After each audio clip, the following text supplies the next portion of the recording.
Good morning, good afternoon, and good evening, everyone, and welcome to Landscape Talks, a session designed to ignite imagination and inspire action. My name is Andrea Chavarri, and I will be your host in this journey through forests, communities, technologies, and traditions, all converging into powerful stories of resilience and transformation. Today, we're spotlighting bold ideas and breakthrough solutions, all rooted in the lived experiences of the people who are redefining what forest stewardship looks like. These are not just talks. These are calls to action, grounded in local wisdom and elevated by global purpose. Let's begin. Our first speaker hails from the vibrant riverine communities of the Brazilian Amazon. Hello, my name is Gabriel Nunes. I'm the science lead for Game Forest, and the title of our presentation is Cutting Out the Middleman: How Blockchain and Community-Led Science in Reporting Can Decentralize Conservation Finance. First of all, let me tell you a tale. Do you know that even though billions are poured into conservation, less than 1% reach grassroots organizations like mine in the Amazon that are actually doing the frontline conservation work of protecting these ecosystems intact? And let me tell you, this isn't by accident. It's all by design. The conservation mechanisms are structured to fund global organizations that are on top of the pyramids. And these organizations have normally never set foot in the places they are meant to protect. Besides, they require bureaucratic report systems that are impossible for indigenous and local communities to comply with.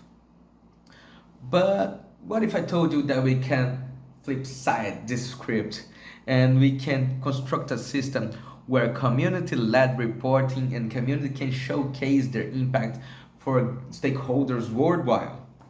This is exactly what we're doing. And we created a term called EcoCerts. EcoCerts are tokenized impact certificates on the blockchain. They use community-led science and community-led reporting to evidence the conservation impact. And let me tell you how it works. So let's suppose there are communities doing a reforestation work or any other kind of conservation work that has an evidence of impact. Okay, the communities can showcase this evidence impact through multiple layers. And this can be satellite image based, showing the forest growing or the plants being planted. This can be also audio recorders showcasing the biodiversity coming back to the forest.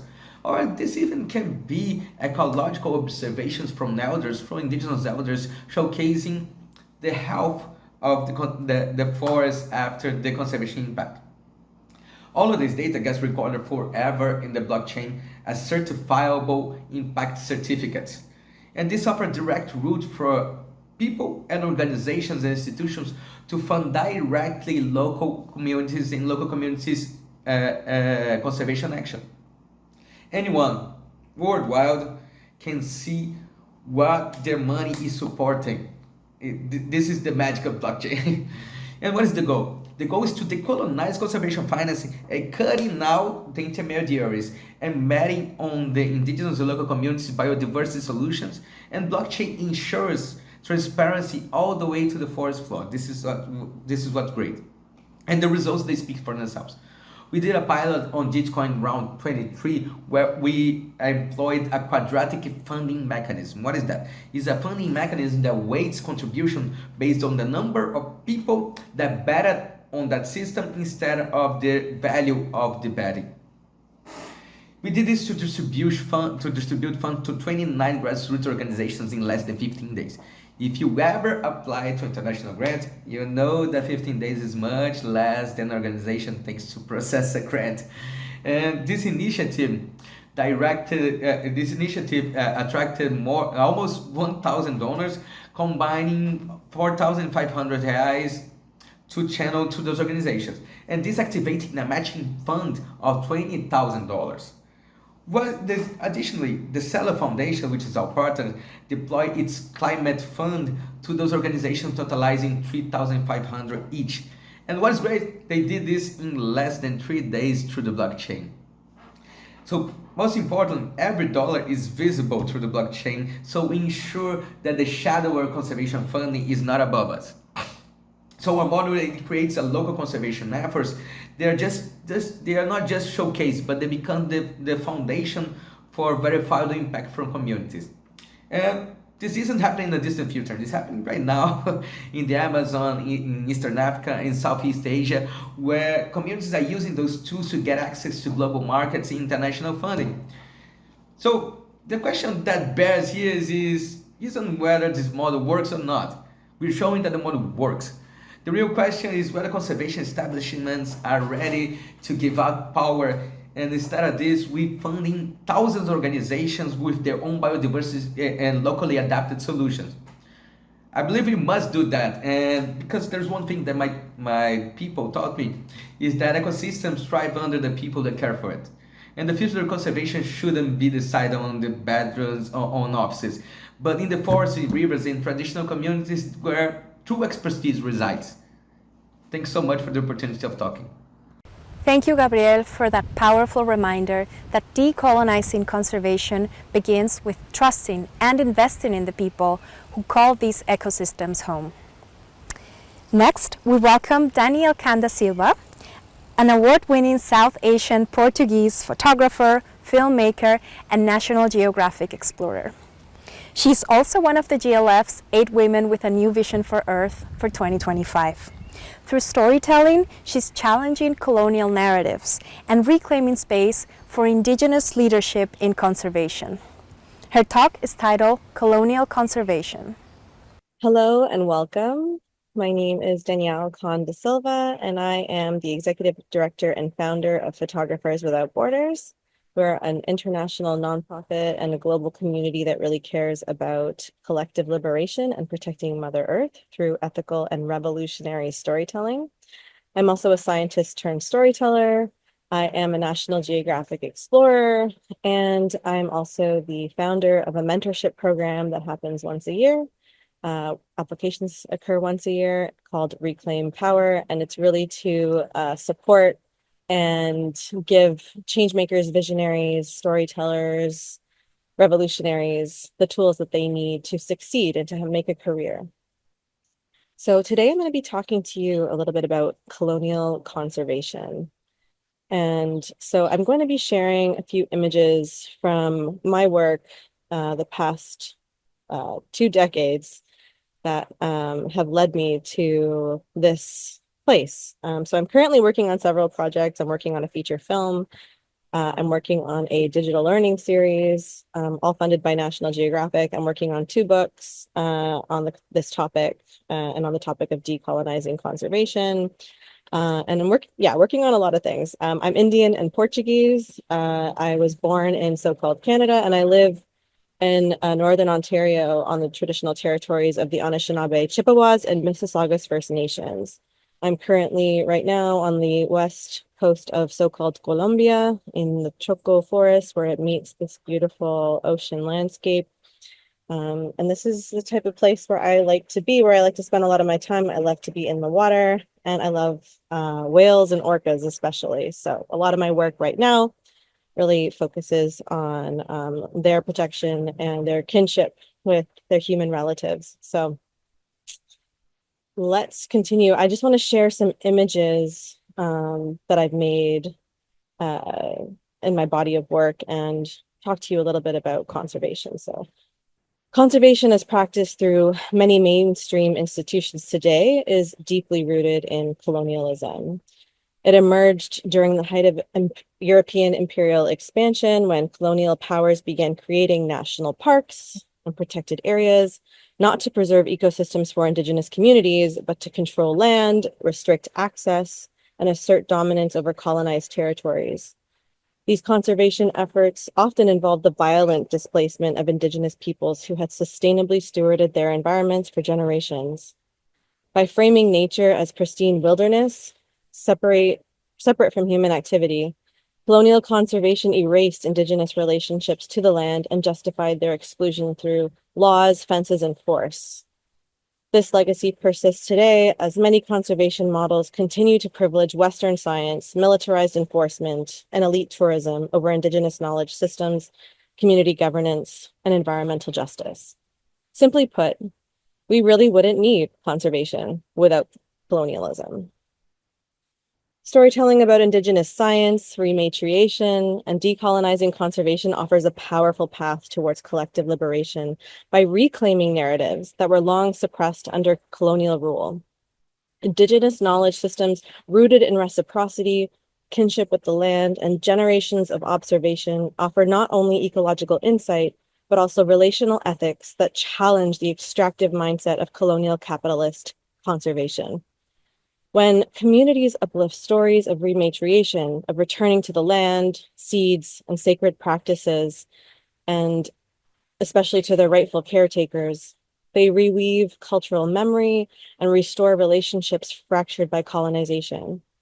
These stories do more than inform. They inspire action, healing, and solidarity across cultures. By centering Indigenous voices and reimagining conservation as a collaborative, justice-oriented practice, storytelling becomes a tool to shift power, heal ecological wounds, and envision futures rooted in care rather than control. This kind of storytelling is also an invitation for each of us to examine how colonialism shows up in our spaces, relationships, and bodies. Colonialism is not just a historical event. It's a living system that continues to shape how we relate to land, labor, time, and even each other. Its impacts are felt somatically, often showing up as disconnection, burnout, anxiety, or a deep sense of displacement. Symptoms not just of individual stress, but of collective trauma imposed by systems of domination. So by becoming aware of these patterns, we begin to untangle the ways that colonial logic has conditioned our nervous systems to normalize extraction, urgency, and control. Reimagining conservation through the lens of decolonization and rematriation then becomes a radical act of collective care.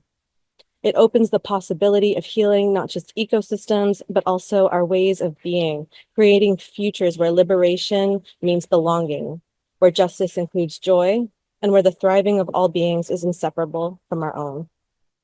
I'm currently creating a 4-part digital learning series on orcas funded by National Geographic alongside Tsleil-Waututh matriarch in training, Kaya George, who's featured here in the front of this image. And she is the great-granddaughter of Chief Dan George, who was a chief, who was a poet, an author, a leader, well-respected amongst Coast Salish people and non-Indigenous people, and is a great inspiration to me as well as to many communities. And he lived in a time when European settlers came, they took over, they took him from his family, put him in a residential school. And when he came out of residential school, his family were living in stick homes and the coastal shorelines were no longer recognizable. All of the totems displaced and missing and taken. So Kaya and Chief Dan George are part of the Tsleil-Waututh Nation. Kaya is flanked by her auntie Charlene Alec and her mother Deborah Parker. Deborah's on the right, her mother's on the right, and her auntie's on the left. And they are in the Burrard Inlet in this image with, as you can see, a tanker in the background, which is a common sight, unfortunately, for them. So among the Tsleil-Waututh people, matriarchs have long held sacred relationships with the land and waters of their unceded territories, including deep kinship with the orcas who swim through or used to swim through more frequently, the Burrard Inlet. And this is Chief Dan George with his niece, Charlene Alec, who was in the previous picture. So in their creation stories, orcas are not just animals. They are ancestors, teachers, and protectors who reflect the values of family, endurance, and balance. Much like the matriarchs who lead their communities with wisdom and fierce care, orcapods are matrilineal, led by elder females who pass down knowledge across generations. These parallels are not symbolic alone, they are lived. And just as Tsleil-Waututh children were stolen from their families and forced into residential schools in an attempt to erase their culture and steal land, exploit it, and extract, young orcas were also violently captured from their pods and placed in aquariums, severed from the matrilineal teachings essential to their survival. Both carry the trauma of disconnection imposed by colonial violence, and both hold stories of resilience. Today, Tsleil-Waututh matriarchs are carrying this legacy forward, resisting pipelines and extractive projects that threaten both their people and the orcas. Their leadership reflects a living cosmology, one where healing the land means healing relationships, where protecting the waters is an act of protecting one's family, and where the future is held in the songs of whales and the voices of women rising. This is a poem by Chief Dan George, and I'll just read it aloud. If you talk to the animals, they will talk with you, and you will know each other. If you do not talk to them, you will not know them. And what you do not know, you will fear. And what one fears, one destroys. Colonial conservation has severed our ties to land, kin, and story.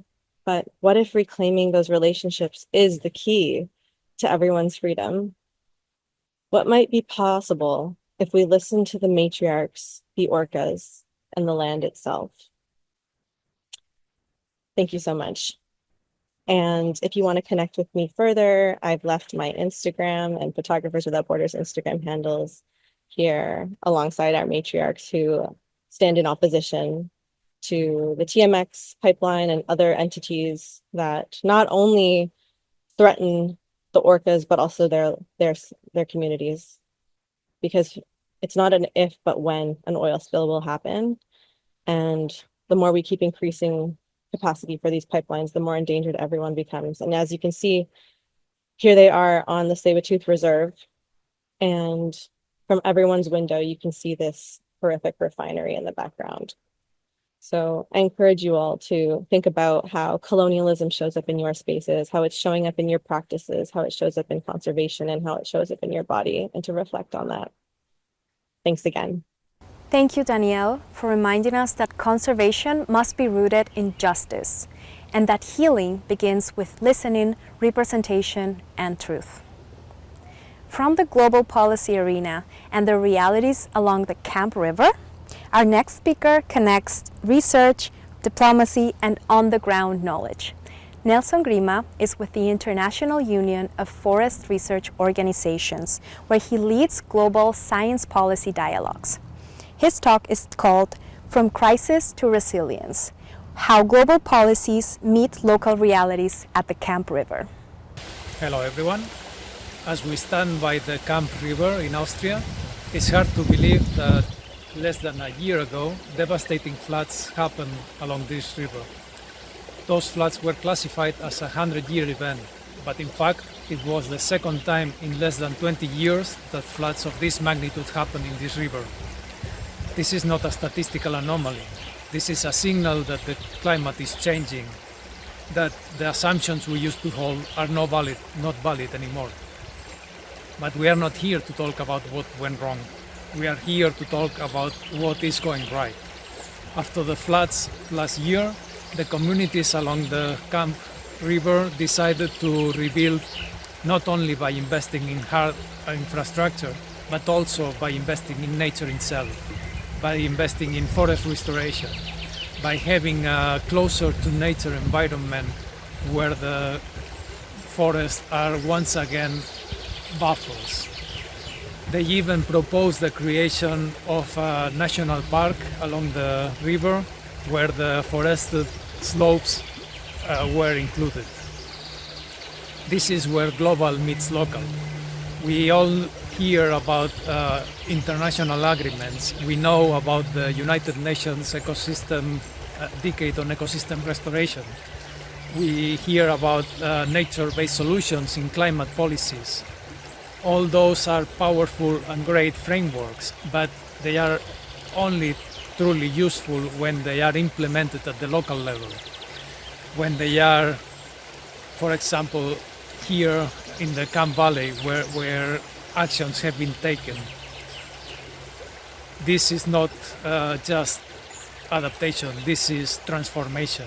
But transformation doesn't happen by itself. Transformation needs the support of the global policies. It needs frameworks, it needs funding, it needs trust on the local decisions, it needs respect for local knowledge. So let's this river remind us that we can have a closer to nature system where global policies are applied at local level. We can be more prepared for the next 100-year event when it comes. We can be sure that we will have a better basis for resilience, not only ecological resilience, but also for social and economic resilience. Thank you. Thank you, Nelson. A powerful reminder that policies must be more than paper. They must reflect the people, places, and possibilities on the ground. Now, what happens when we bring together visionary leaders from across continents, people who are living, breathing, and transforming the ecosystems they call home? Our next talk, Voices of the Landscapes, amplifies stories from the Philippines, Rwanda, Argentina, and India. You'll hear from Cristel Quieres and Robert from the forested mountains of the Philippines, Anali Bustos from Espinal, Córdoba, Argentina, Constantin Riguyanesa from Rwanda, and Sheikh Imran from the sacred groves of India. Let's listen to their lived experiences, struggles, and hopes.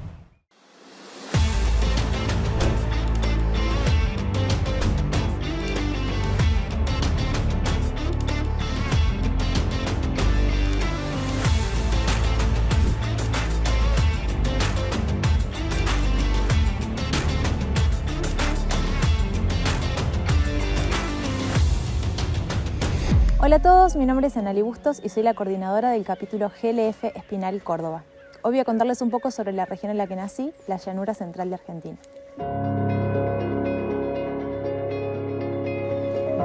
Córdoba es una provincia que posee una amplia diversidad de ecosistemas, tanto acuáticos como terrestres, con una enorme riqueza de flora, fauna y funga y paisajes de incalculable valor y belleza cultural. Una de las regiones presentes en Córdoba es llamada Espinal, conformado por un ecosistema de bosques xerófilos caracterizado, como su nombre lo dice, por la presencia de espinas en su vegetación y que albergaron durante mucho tiempo una altísima diversidad biológica. En las últimas décadas, dicha biodiversidad, al igual que en otros ecosistemas de la provincia, se ha visto amenazada por prácticas que están vinculadas directa o indirectamente a actividades humanas, especialmente las productivas. Entre dichas amenazas se reconocen la deforestación y destrucción de los hábitats para la agricultura, la contaminación ambiental, la sobreexplotación de especies y la invasión de especies exóticas invasoras. La mayoría de las especies amenazadas, que en general tienen requerimientos de hábitat más o menos estrictos, se enfrentan a uno más de estos problemas, lo que acelera el camino a la extinción y obstaculiza el esfuerzo por protegerlas. Al día de hoy solo queda un pequeño porcentaje de los bosques de espinal en forma de pequeños parches aislados y degradados en predios rurales privados o en márgenes de cursos de agua. No solamente se han perdido los componentes ecosistémicos y sus interacciones, así como los servicios que estos ecosistemas proveen, sino que también se ha perdido el ecosistema como una identidad cultural de las comunidades locales.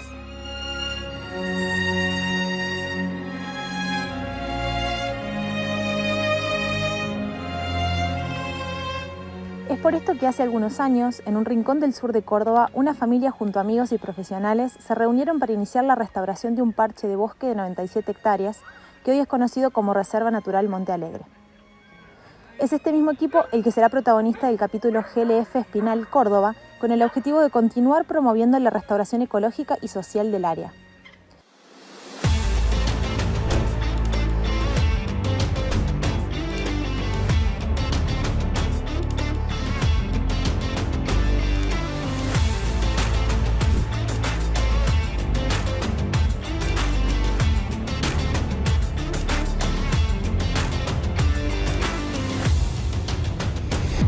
Paano kaya kami magpapakilala?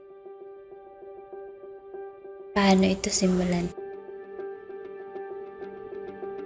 Ang kwento namin, masalimuot. Hindi kayang ipaliwanag sa isang kwentuhan lang. Minsan pa nga, dumarating ang ilang pagkakataon na kami mismo ay nahihiwagaan.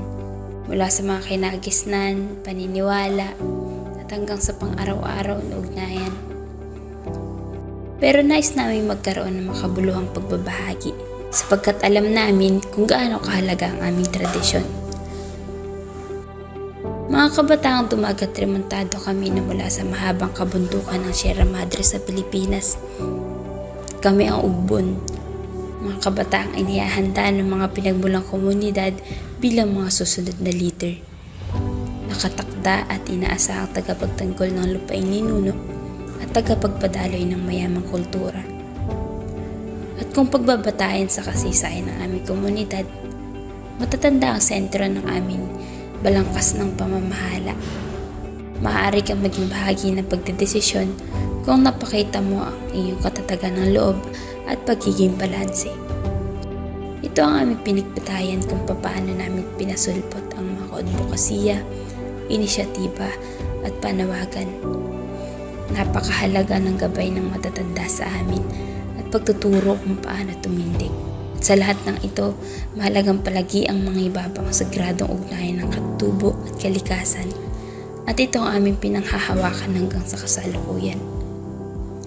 Marami pa kaming pagdadaanan, lalo na at maraming panganib ang nakaambang pumasok sa aming lupain ninuno. Kabilaan ang mga nagnanais sa akin ito, lalong higit ang napakagandang ugnayan ng bawat isa sa loob ng komunidad.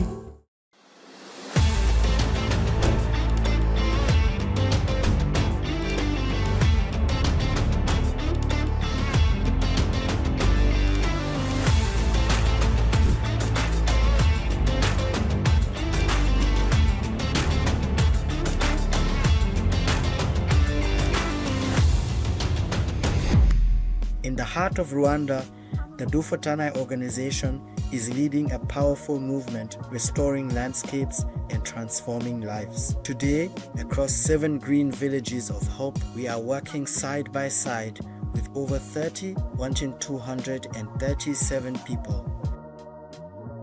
Over 2.3 million fruit trees, fodder trees have been planted. These trees are more than plants, they are food, income, and a shield against climate change.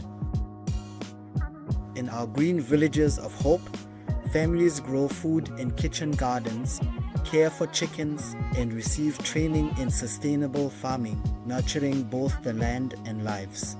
Over 345 children receive chickens and fruit trees, giving them nutrition, responsibility, and hope for tomorrow.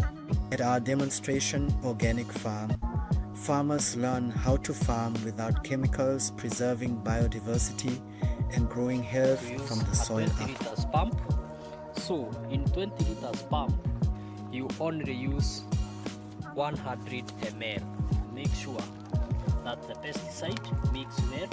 You make sure you wash it completely to help that plant. After finding that 2 out of 5 girls miss school during their periods, we created eco-friendly sanitary pads made from banana fibers. So far, more than 3,500 pads have been distributed, restoring dignity and education for girls. 15 women are transforming waste into beauty. Through our weed program, plastic bottles, paper, and banana fibers become eco-friendly products that empower and inspire.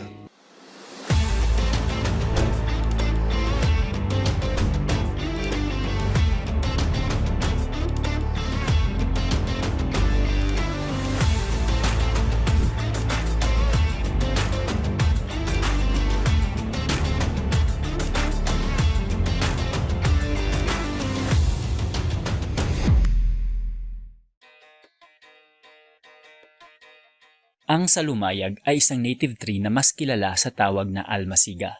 Pinapaniwalaan namin ito na tahanan ni Makumanay, ang diwata na gumagabay sa kabundukan at kagubatan. Mula dito, ipinangalan namin ang aming inisyatibo.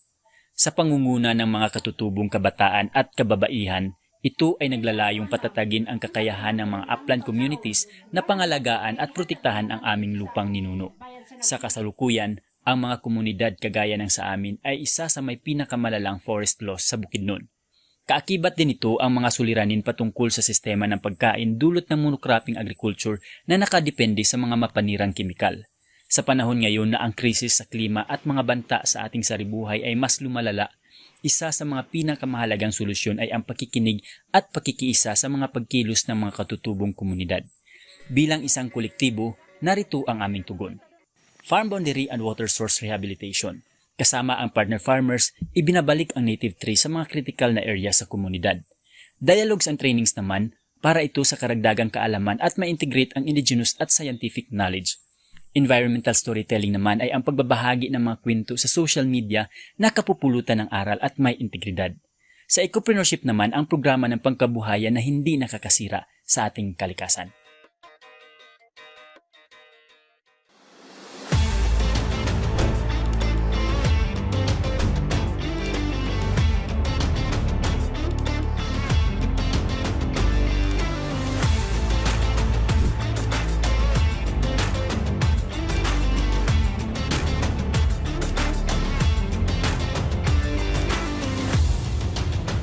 Hello, this is the Voices of Landscapes.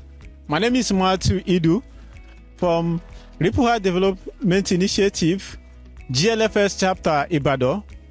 We are here to explore the forest, Park 7 Rainforest in southwest Nigeria.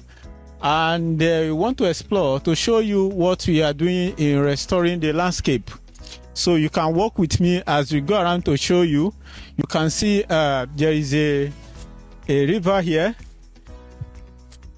The water is flowing, but there are kinds of obstruction. And we are going to explore the whole place and explain what this forest means for you and for our community. These forests have a significant impact to the community, and we are going to explore that today. Like I mentioned earlier, this forest is located in Ibadan, Nigeria, and is the part of the remaining patches of southwestern Nigerian forest bed. And what does it mean for our community? In terms of impact, for us, this forest is life. It provides shades, clean air, food, medicinal plants, and support the livelihood of many people in the surrounding communities. You could also notice a few farming activities going on within the forest. For us, it is not just a forest. It is a space of cultural identity and history. The forest is also a sanctuary for wildlife and a vital part of the local climate resilience. Thank you to all the voices we heard. Your stories are a compass for the future, reminding us that landscape stewardship is as much about identity and dignity as it is about trees and soil. As we close, I invite you all to reflect on the tapestry of ideas we just heard, whether it's through storytelling, science, activism, or art. These talks have shown us that communities are not passive beneficiaries, they are leaders. Let this session fuel your own bold ideas, and let's continue to amplify these voices, not just in sessions like this, but in boardrooms, classrooms, parliaments, and fields. Thank you so much for joining Landscape Talks. Let's stay connected, stay inspired, and continue to build the future together.